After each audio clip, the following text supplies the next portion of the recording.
नमस्कार, स्वागत है आप सभी का आपके सितारे में। मैं हूं विकास शर्मा। मकर संक्रांति की आप सभी को शुभकामनाएं।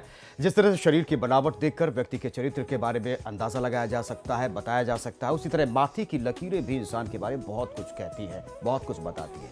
आज इस कार्यक्रम में हम जानेंगे कि माथे पर किस तरह की लकीरें होने से व्यक्ति दीर्घायु होता है, सुखी संपन्न होता है, उसके कितने भाई बहन हैं, ये जानकारियां देंगे आचार्य जी हमारे साथ हैं, लगातार बने हैं। आज का जानेंगे राशिफल आपका क्या कहते। शुरुआत करते हैं आपके सितारे। माथे पर लिखी है आपकी तकदीर, रेखाएं बताएंगी आपका भाग्य।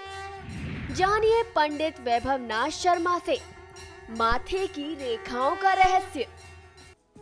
आपके सितारे में आज आप अपनी हर परेशानी का हल प्राप्त कर सकते हैं, अपने सवाल पूछ सकते हैं। स्टूडियो हमारे साथ मौजूद हैं विश्वविख्यात ज्योतिषाचार्य और वास्तुशास्त्री पंडित वैभव शर्मा जी। आचार्य जी, बहुत बहुत स्वागत है आपका। नमस्कार। अगर आपके मन में कोई भी सवाल है हमेशा की तरह तो आप हमें कॉल कर सकते हैं। हमारे नंबर्स लगातार आपकी टीवी स्क्रीन पर फ्लैश हो रहे हैं। आप हमें टोल फ्री नंबर पर भी कॉल कर सकते हैं, लेकिन ध्यान आपको ये रखना है कि जब भी आप हमसे बात करें टीवी सेट से दूर हट जाएं, आवाज कम कर लें, म्यूट कर दें। आप हमसे सीधी बात कर सकते हैं। हमारा टोल फ्री नंबर है 180010263003। आप इस नंबर पर मुफ्त में कॉल करें। इसके अलावा आप हमें हमारे लैंडलाइन नंबर्स 012046463332 और 012046463327 पर भी कॉल करके हमसे सीधी बात कर सकते हैं। और हमेशा की तरह सबसे पहले जानते हैं आचार्य जी से आज का पंचांग। जी बिल्कुल, आज का पंचांग इस प्रकार है। विक्रम संवत 2071, महीना चल रहा है माघ का। माघ मास के कृष्ण पक्ष की आज नवमी तिथि है, बुधवार का दिन है, नक्षत्र है स्वाति, योग है धृति और करण है तैतिल। बहुत सारे लोगों को इस बार ये दुविधा है कि मकर संक्रांति 14 को मनाएं या 15 को। आपको इसके लिए मैं एक जानकारी दे देता हूं। इस बार संक्रांति जो है वह 14 तारीख की रात में 1:30 पर संक्रांति हो रही है, यानी धनु से निकल करके सूर्य देवता जो है मकर में रात में 14 तारीख की रात में 15 तारीख की सुबह 1:30 पर यह संक्रमण हो रहा है। हमारे धर्मशास्त्रों में यह कहा जाता है कि संक्रमण काल से 4 घंटे पूर्व और संक्रमण के लगभग 12 घंटे बाद तक का जो पर्व काल होता है वह विशेष पर्व काल होता है, वह अमृत काल होता है। इस काल में ही आपको स्नान दान और तीर्थ इत्यादि करना चाहिए। तो जो भी स्नान की प्रक्रिया है कुछ लोग आज कर रहे हैं, उसमें कोई बुराई नहीं है, लेकिन मूलतः जो मकर संक्रांति का पर्व मनाया जाना है वो 15 को ही मनाना है। दिन में 12:28 तक का जो समय है वह पर्व काल के लिहाज से बहुत ही शुभ काल होगा। चलिए, बेहद अहम ये जानकारी आपके लिए मकर संक्रांति के चलते। और अब इंतजार आपका खत्म करते हैं, 12 राशियों का हाल जानते हैं आज का दिन आपका कैसा रहने वाला है। और सबसे पहले बात मेष राशि की।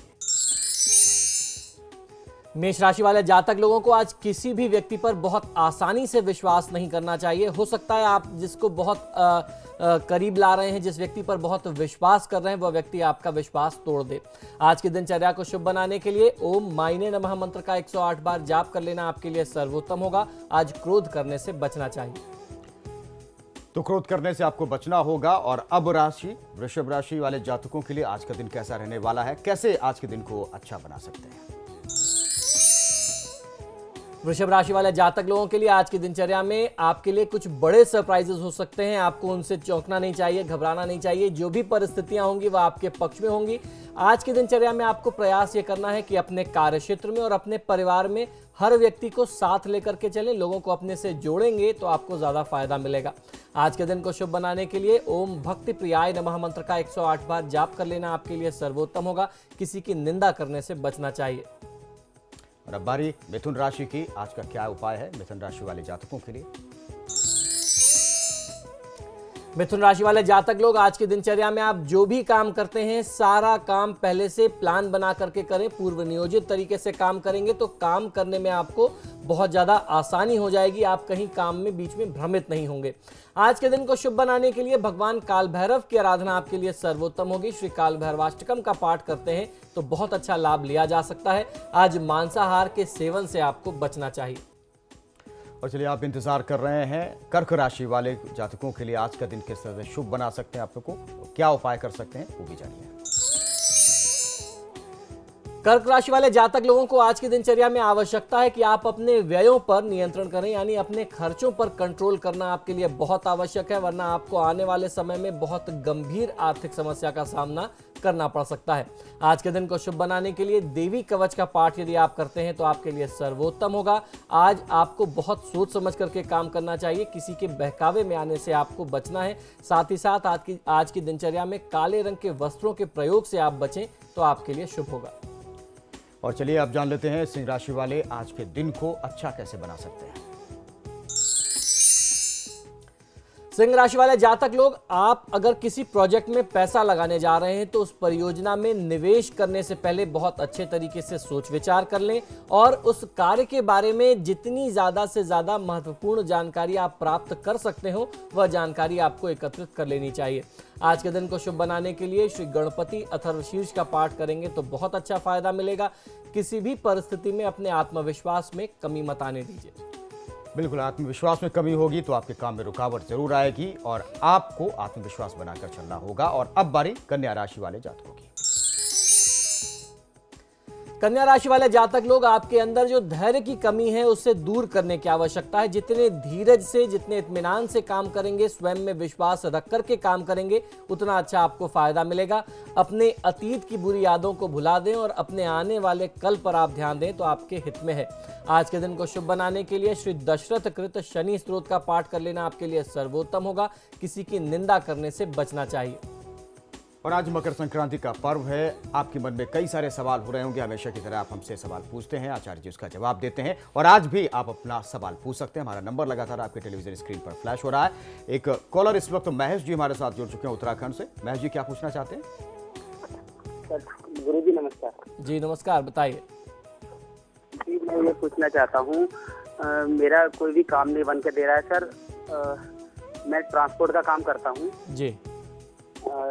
बहुत समय से मेरे ट्रांसपोर्ट का काम भी हल्का हो गया है और मेरी एक गाड़ी एक्सीडेंट पड़ी है और घर में मतलब अक्सर मैं ज्यादातर बीमार रहता हूँ। जी बिल्कुल, आप परेशान ना हो, आप अपना जन्म विवरण बताइए, कोई ना कोई समाधान अवश्य निकलेगा। जी मेरी जन्म तिथि है 5/9/1981। जी, समय और स्थान भी बता दें। जी समय दोपहर का है और सर यूपी में जिला बदायूं। जी अच्छा, समय दोपहर का क्या समय है? दोपहर में समय 1 बजे करीब। जी देखिए, आपकी जन्म पत्रिका के अनुसार अनिष्ट की स्थिति आपके साथ बनी हुई है। केतु की महादशा में केतु की अंतर्दशा है और केतु जो है वह तीसरे स्थान का स्वामी है। तीसरे स्थान के बारे में हम लोग अक्सर लोगों को बताते हैं कि जो तीसरा भाव है वह संघर्ष और पराक्रम का है। व्यक्ति को बहुत ज़्यादा मेहनत करना पड़ता है और ख़ासतौर पर अगर किसी अशुभ ग्रह की स्थिति हो जाए, वहाँ पर कोई अशुभ ग्रह बैठ जाए या उसकी दृष्टि पड़ जाए या उसी ग्रह से संबंधित कोई दशा अंतर्दशा आ जाए तो जीवन में कठिनाइयाँ समाप्त होने का नाम नहीं लेती। तो आपके लिए सबसे ज़्यादा आवश्यक होगा कि इस काल में आप भगवान शिव और भगवान हनुमान, इन दो ही देवताओं की आपको साधना आराधना करनी है। जितनी ज़्यादा आप इनकी पूजा पाठ करेंगे, साधना करेंगे, उतना आपके कष्टों में कमी आएगी। तो महादेव की आपको पूजा आराधना और हनुमान चालीसा का पाठ आपके लिए बहुत आवश्यक है। बिल्कुल, उम्मीद करते हैं कि आपको उपाय मिल गया होगा। इस बीच नैनीताल से भी हमारी एक दर्शक उषा जी जुड़ चुके हैं। उषा जी, पूछिए अपना सवाल। हेलो जी नमस्कार, बताइए। हेलो नमस्कार गुरुजी। जी नमस्कार, बताएं। जी मैं हेलो जी सुन रहा हूँ आपको, बोलिए। जी मैं कोई भी काम करती हूँ तो उससे पहले मुझे घबराहट हो जाती है। गुरुजी ये क्या होता होगा? जी बिल्कुल, आप अपना जन्म विवरण बता दीजिए। मेरा 12 दिसंबर 1998। जी, समय और स्थान बता दें। स्थान में कोटावाज और समय 9:30 बजे। सुबह का या शाम का? रात का। जी देखिए, आपने जो भी कहा कि आप कोई भी काम करने जाती हैं तो आपको घबराहट हो जाती है, आत्मविश्वास की कमी का ये लक्षण होता है और इस कमी को जन्म देता है राहु। आपकी जन्म पत्रिका में राहु की महादशा चल रही है, बृहस्पति का अंतर है और राहु का जो संयोग है वो बहुत अच्छा नहीं है। राहु दूसरे भाव में, केतु बृहस्पति के साथ अष्टम भाव में, ये बहुत अच्छा योग नहीं होता। व्यक्ति आजीवन जो है आत्मविश्वास की कमी से जूझता रहता है। तो ऐसी स्थिति में आपके लिए आप अपने परिजनों से बात करिए। राहु, केतु और बृहस्पति के वैदिक मंत्रों का जाप करा करके शांति कराएं। नियमित दिनचर्या में रुद्राक्ष की माला का प्रयोग करके ओम रांग राहवे नमः का 108 बार रोज आपको जाप करना चाहिए, बहुत अच्छा फायदा मिलेगा। और इस बीच हमारे साथ लखनऊ से मुन्ना शर्मा जी भी जुड़ चुके हैं, वो भी कुछ पूछना चाहते हैं। मुन्ना शर्मा जी, अपना सवाल पूछिए। जी हेलो हेलो जी बताइए, सुन रहा हूँ। जी गुरुजी प्रणाम। जी नमस्कार, बताएं। मुन्ना शर्मा लखनऊ से बोल रहे हैं भैया। 20/8/1978 का जन्मदिन है जी। आजकल बहुत परेशानी चल रही है, कोई एक गाड़ी लिए हैं, गाड़ी भी ट्रांसफर नहीं हुई बाबा जी। इसके लिए कोई उपाय बताएं। समय और स्थान भी बताएं। जन्म स्थान गोपालगंज जिला, बिहार में गोपालगंज जिला बेलहटी में है जी। जी। समय बताइए। समय तो नहीं याद है गुरु। देखिए, समय के अभाव में फिर प्रश्न लग्न से उत्तर दिया जाता है। आपने कहा कि बहुत विकट परिस्थिति है, आपने वाहन खरीदा, वो भी ट्रांसफर नहीं हो पा रहा है। तो प्रश्न लग्न के अनुसार राहु की महादशा में, राहु की अंतर्दशा है, राहु की जो स्थिति है वह भाग्य स्थान में है, तो निश्चित ही भाग्य में कमी करने का संयोग राहु बना रहा है इस समय आपके लिए। तो आपके लिए आवश्यकता है कि आप हनुमान चालीसा ही नहीं, हनुमान चालीसा के साथ बजरंग बाण और हनुमानाष्टक, इन तीनों का एक सेट बना करके रोज 3-3 पाठ किया करें, बहुत जल्दी फायदा मिल जाएगा। और इस बीच हमारे एक और दर्शक धर्मनगरी हरिद्वार से भी जुड़ चुके हैं, सवाल पूछना चाहते हैं। पूछिए अपना सवाल। हेलो जी बताइए। गुरुजी नमस्कार। जी नमस्कार, बताइए। गुरुजी मेरा नाम प्रदीप चौधरी है जी। और जन्म तिथि है मेरी 1/1/1978 जी। और जन्म का समय है सुबह 9 बजे जी। ये गाजियाबाद जन्म स्थान है जी, उत्तर प्रदेश जी। और ये समस्या ये है कि जो भी हम काम करते हैं उसमें नुकसान ही हो रहा है, कुछ लाभ नहीं मिल पा रहा है जी। जी। देखिए, आपकी जन्म पत्रिका के अनुसार राहु की महादशा आपके लिए भी चल रही है। मेरा अपना अनुभव है कि जो एक बहुत बड़ी जनसंख्या विकास जी आज के समय में परेशान है, और अगर आप उनकी कुंडली का अध्ययन करेंगे तो राहु केतु का ही संयोग आपको उनकी कुंडली में मिलेगा, जिस वजह से लोग परेशान होते हैं। तो वही चीज़ इनके साथ भी है। ये महाशय भी इसी से परेशान है। राहु की महादशा में चंद्रमा की अंतर्दशा और राहु का संयोग भाग्य स्थान में चंद्रमा के साथ, इसमें होता यह, कहते हैं चंद्रमा मन सो जाता, चंद्रमा मन का कारक है, तो व्यक्ति मन से भी स्वस्थ और प्रसन्न नहीं रह पाता, मन से बहुत ज़्यादा दुखी रहता है। तो ऐसे में आपके लिए सबसे ज़्यादा आवश्यक है, और आपकी कुंडली में मंगल जो है वह भी वक्री भी है, सप्तम भाव में, और नीच का भी है। तो आपको जो है राहु, चंद्रमा और मंगल, इन 3 ग्रहों का निदान करना बहुत आवश्यक है।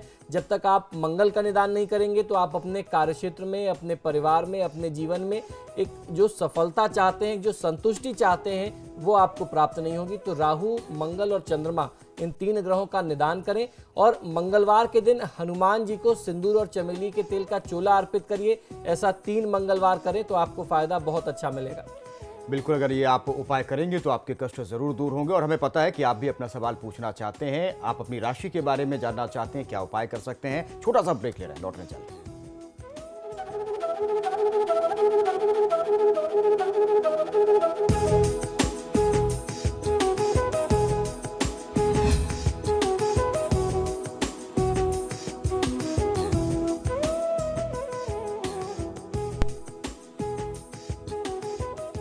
तो ब्रेक के बाद आप सभी का स्वागत है। लगातार हम राशियों की बात कर रहे थे। ब्रेक के बाद अब तुला राशि की बात करते हैं। आप क्या उपाय कर सकते हैं, तुला राशि के जातक आज के दिन को कैसे शुभ बना सकते हैं, पंडित जी आपको बता रहे हैं।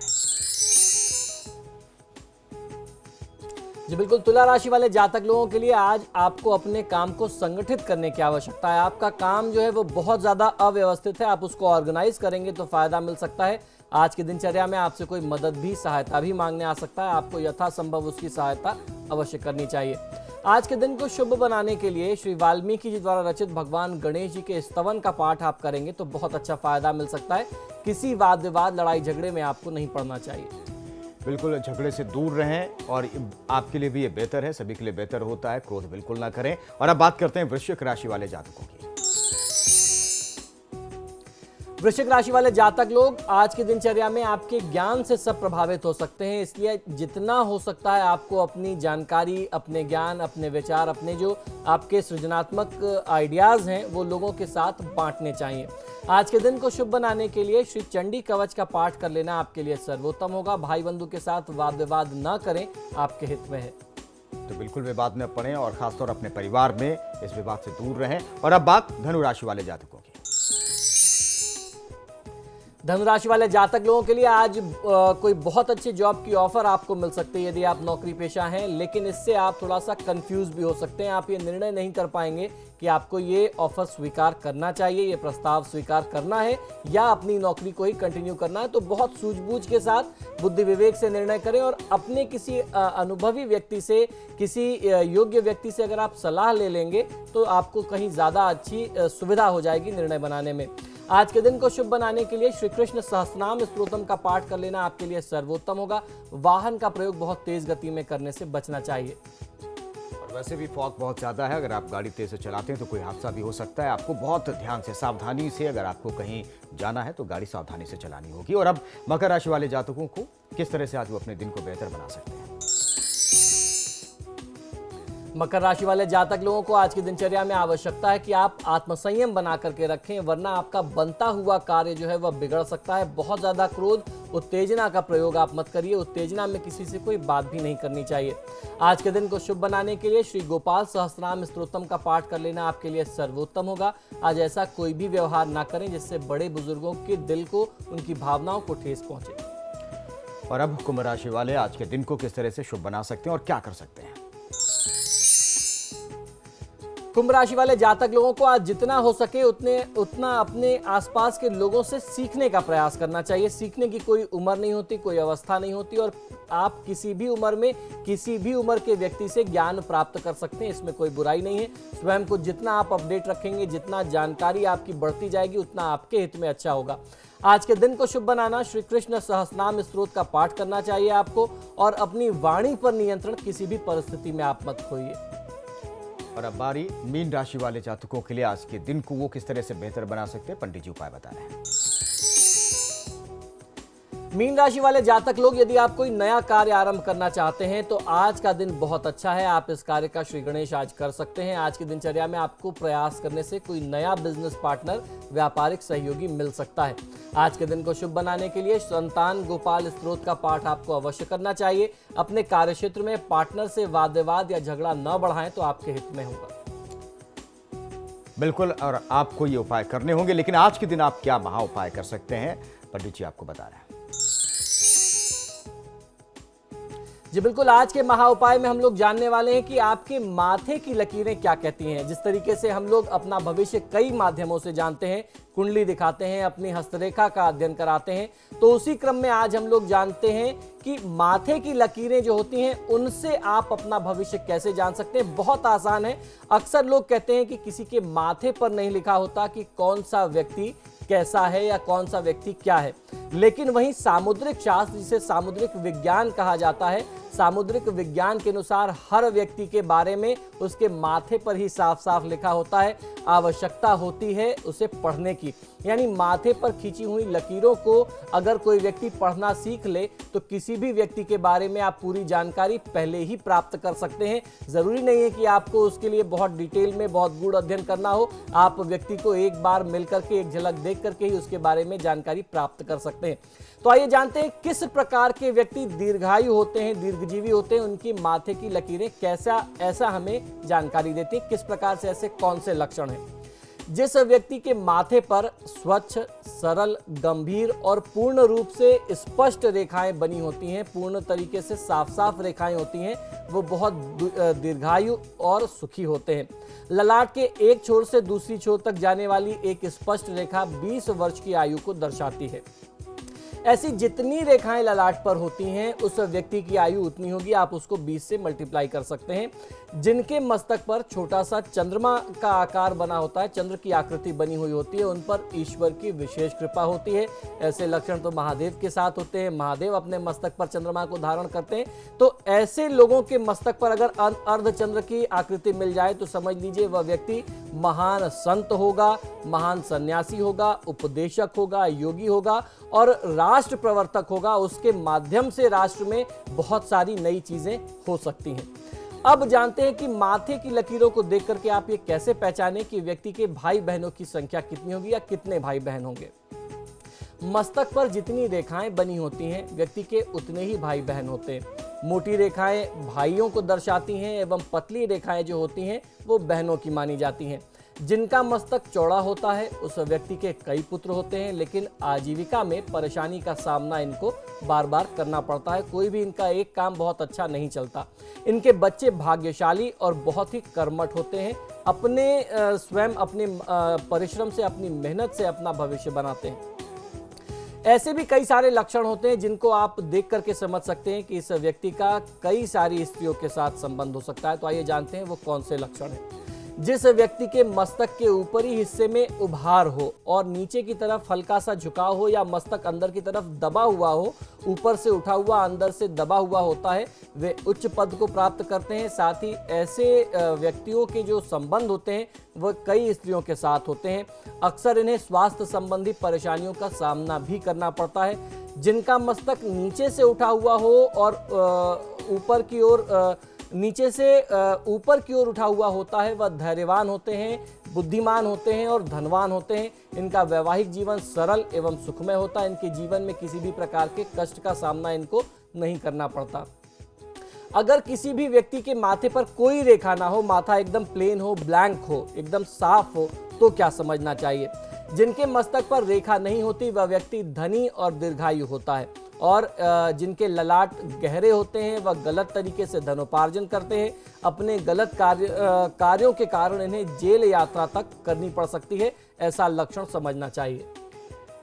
तो बहुत सी अहम जानकारी आपको मिली मस्तिष्क के बारे में। आप अच्छी तरीके से समझ सकते हैं इन रेखाओं को, भाग्य की इन रेखाओं को। तो आज आपके सितारे में फिलहाल इतना ही। पंडित आचार्य वैभवनाथ शर्मा जी हमारे साथ लगातार बने रहे। बहुत बहुत शुक्रिया पंडित जी आपका। इसके साथ ही आपके सितारे में इतना ही। नमस्कार।